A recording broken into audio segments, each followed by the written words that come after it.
L'équipe d'Éclat de Lire remonte à bord de la DS de cette saison 3 pour se rendre aujourd'hui dans la commune de Sallanches, en Haute-Savoie, pour une première incursion dans la vallée de l'Arve. C'est à l'établissement Saint-Joseph que nous nous installons au pied des montagnes. Plus de 1500 élèves y sont scolarisés sur 3 sites, de la maternelle jusqu'aux études supérieures. Bonjour!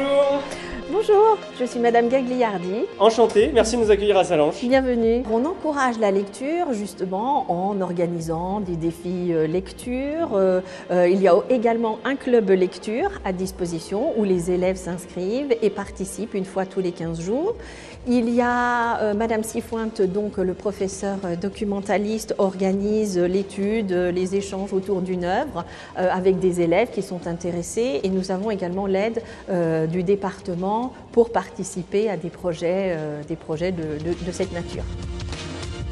Dans ce nouvel épisode, Maja et Camille ont décidé de nous présenter la pièce Incendie de Wajdi Mouawad.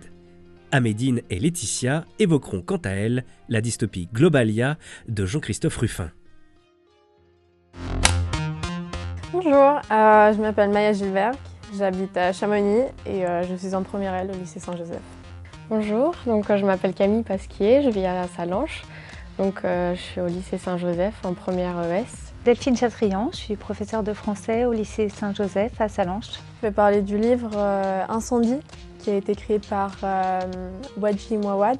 Incendie est une pièce de théâtre qui est en réalité une réécriture d'Oedipe, et une des nombreuses réécritures d'Oedipe, mais c'est une réécriture qui est contemporaine, donc c'est ça qui semble intéressant. C'est l'histoire d'une femme en fait qui vient de décéder et elle a laissé chez le notaire son testament avec 2 lettres qui sont destinées à ses 2 enfants. Et la quête, ça va être en fait de retrouver le père qui pensait mort et un frère qui ne connaissait pas. Pour moi, en fait, c'est un peu un roman à chute, en fait, parce que c'est vraiment à la fin, en fait, qu'on comprend vraiment l'histoire. Toute la pièce est construite comme une enquête, à la façon de Sophocle d'ailleurs, hein. Et l'enquête de ces deux enfants au sujet de leur origine. Tout au long de l'histoire, on se pose vraiment des questions sur sa vie, en fait, à Nawal, donc l'héros principal. Et en fait, du coup, c'est vrai qu'on ne s'attend pas en fait, à ce qu'on va découvrir, et du coup, pour moi, je trouve que c'est vraiment différent par rapport à certains livres où on s'attend vraiment à quelque chose. Par rapport à du Molière, c'est complètement différent parce qu'on a vraiment ce changement de situation au milieu de l'acte et de la scène qui est complètement différent par rapport au théâtre classique. D'habitude, en fait, les pièces de théâtre, pour moi, c'est un peu barbant. Enfin, ça dépend en fait de quel livre. Et du coup, là, j'ai vraiment été surprise, en fait. Et c'est ça aussi qui m'a donné envie de le lire. De base, on me l'avait conseillé et je l'avais noté quelque part. Et je l'ai retrouvé 1 an plus tard. Et je me suis dit qu'il faudrait peut-être que je le lise. Du coup, je me suis mis à lire et il m'a beaucoup plu. Lire Incendie, à mon sens, ça ne laisse pas indemne. Les émotions sont celles de la pitié, d'une forte pitié, comme n'importe quelle tragédie. De la colère aussi, beaucoup. Parce que finalement, si dans Oedipe, la machine infernale est dominée et dirigée par les dieux contre Oedipe, ce personnage de Nawal, là, dans Incendie, est soumise à une machine qui est créée, qui est le fruit des hommes. J'étais pas très confortable au fur et à mesure de la lecture. Il y avait certaines scènes qui étaient quand même qui décrivaient des événements plutôt désagréables. Pour moi, la morale, en fait, c'est qu'on ne sait jamais vraiment d'où on vient et qu'on ne sait jamais vraiment ce qui peut se passer. Et on ne connaît jamais en fait, vraiment une personne avec tout ce qu'elle a vécu. Et ça amène en fait, je trouve, à ne jamais juger quelqu'un par ce qu'on connaît d'elle, parce qu'il y a plein de choses cachées qu'on ne sait pas vraiment. C'est une pièce qui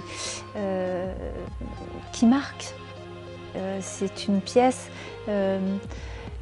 avec laquelle on vit une fois qu'on l'a lue. Le personnage principal de l'histoire, c'était cette femme qui était justement forte et qui était vraiment montrée comme une héroïne, quoi, malgré toute sa situation et toutes ses conditions à travers la guerre et tout ce qu'elle a vécu. Tout au long du texte, on s'attache à ce personnage et du coup, c'était une petite tristesse de quitter ce personnage. Incendie, c'est un livre qui s'adresse à tout le monde. C'est vraiment un livre tout le monde peut le lire. Il est simple à comprendre et l'histoire, elle est très intéressante. Donc, ouais. J'ai vraiment adoré ce livre et je le recommanderais vraiment à tout le monde.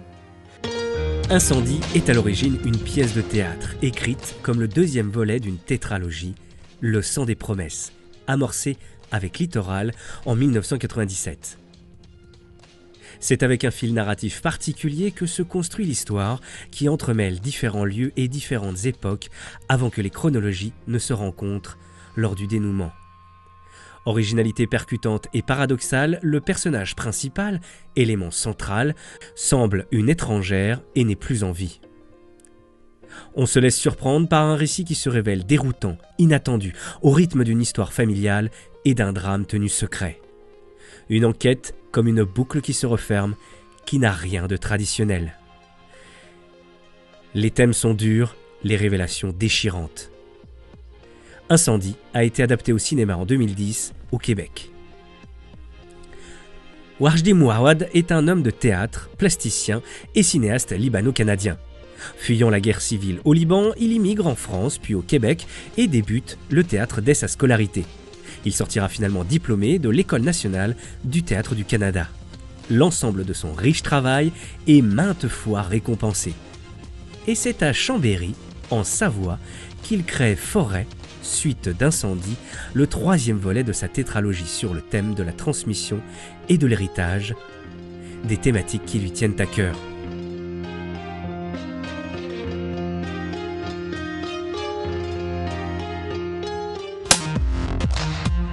Je m'appelle Amédine Germain, je suis en première L au lycée Saint-Joseph et j'habite à Saint-Gervais-les-Bains.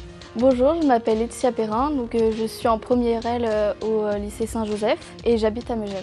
Je vais vous parler du roman de Jean-Christophe Ruffin, Globalia.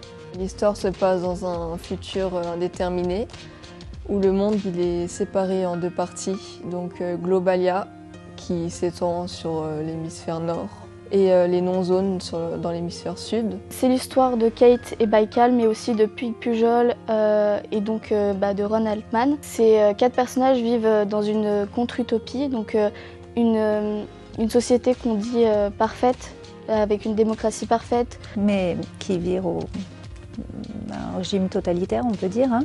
La liberté d'expression y est totale, mais lorsqu'on émet des avis contraires, on est très vite mal vu. Et dans les non-zones, c'est désert et il y a des tribus, et il y a des famines, des épidémies. Donc, il y a deux personnages principaux, Kate et Baïkal, qui sont un peu contre. Et Baïkal ils vont essayer de s'échapper dans les non-zones pour y vivre libre. C'est une écriture qui vous prend par la main et qui vous emmène et laissez-vous guider par Maître Ruffin et tout ira bien. Au début, je me suis dit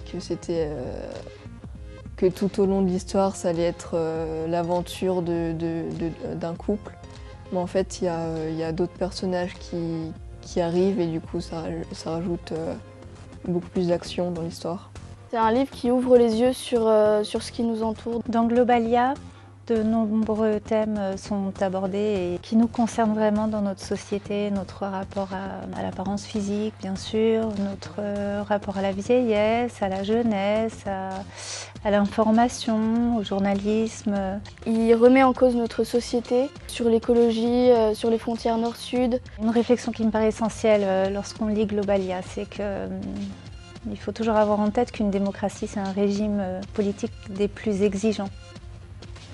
Voilà.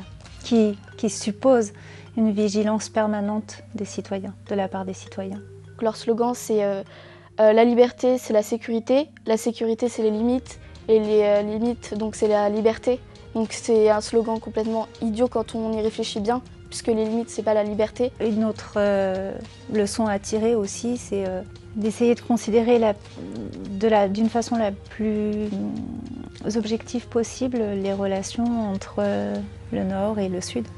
Tous les globaliens sont riches, ils peuvent s'offrir tout ce qu'ils veulent, ils sont dans une société de consommation, alors que d'un autre côté, les non-zones, ils sont pauvres, ils sont en plein dans les conflits, ils subissent les bombardements de globalia. Là, vraiment, ce roman, il nous fait réfléchir sur la société actuelle. Tous les livres doivent être lus pour comprendre ce qui nous entoure. Il ne faut pas non plus...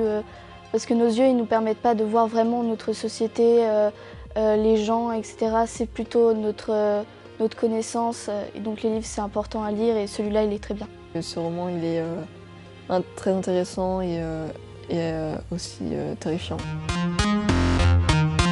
Dans le roman d'anticipation Globalia, Jean-Christophe Ruffin imagine ce que pourrait devenir le tiers-monde dans le futur, avec l'évolution des rapports nord-sud et les dérives politiques transformant le libéralisme en totalitarisme. Avec la même approche narrative qu'un roman historique, l'auteur se penche sobrement sur de grandes réflexions, telles que la liberté face à la sécurité, l'exclusion des individus, l'infantilisation, la faiblesse politique face à l'économie ou encore le rôle des médias face à un ennemi servant de cohésion.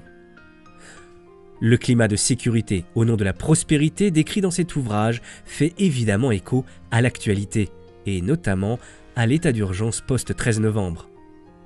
Les rouages d'entretien de la terreur et de manipulation ont d'ailleurs été largement inspirés par la guerre d'Irak. Jean-Christophe Ruffin a été médecin, historien et diplomate avant d'être auteur. Après plusieurs décennies à travailler sur le terrain aux côtés d'ONG et ambassades, il use de son vécu et de ses observations pour livrer des récits d'aventures historiques et politiques, souvent proches de récits de voyage, et parfois avec l'engagement de l'essayiste. Il reçoit de nombreux prix et distinctions, dont le fameux Goncourt. Cet officier de la Légion d'honneur et chevalier des arts et des lettres siège à l'Académie française, dont il est devenu le plus jeune membre.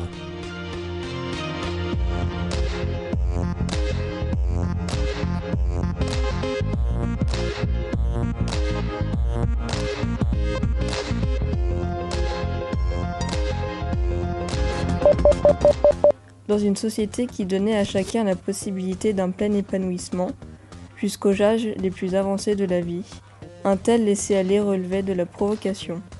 Les femmes habillées de textiles fluo, le corps et le visage tendus, dans une éternelle jeunesse grâce au sport et à la chirurgie, lui décrochaient des regards venimeux quand elle apercevait sa silhouette au loin. Elle leur rappelait sinistrement leur âge quand elle faisait tout pour l'oublier. La plus grande menace sur la liberté, c'est la liberté elle-même. Comment défendre la liberté contre elle-même ? En garantissant à tous la sécurité. La sécurité, c'est la liberté. La sécurité, c'est la protection. La protection, c'est la surveillance. La surveillance, c'est la liberté. Mais je vais te dire, on n'aime pas la guerre, on est obligé de la faire. On n'aime pas le malheur et on est en plein dedans. Tu vas aller te venger, brûler des maisons, faire ressentir ce que tu ressens pour qu'ils comprennent, pour qu'ils changent. Que les hommes qui ont fait ça se transforment. Tu veux les punir pour qu'ils comprennent, mais ce jeu d'imbécile se nourrit de la bêtise et de la douleur qui t'aveugle. Nawal, il y a des choses que l'on a envie de dire au moment de la mort, des choses que l'on aimerait dire aux gens que l'on a aimés, qui nous ont aimés. Leur dire, pour les aider une dernière fois, les armer pour le bonheur. Direction Cluse pour notre prochain épisode d'Éclat de lire qui s'intéressera aux Ostrogoths de Martine Pouchin et au Silence des sirènes de Sarah Aucleur. Et d'ici là, bonne lecture. Et puis, me regarder moi, ne pas s'occuper des caméras. Regarde pas la caméra. Ok? Oui, parlez bien fort.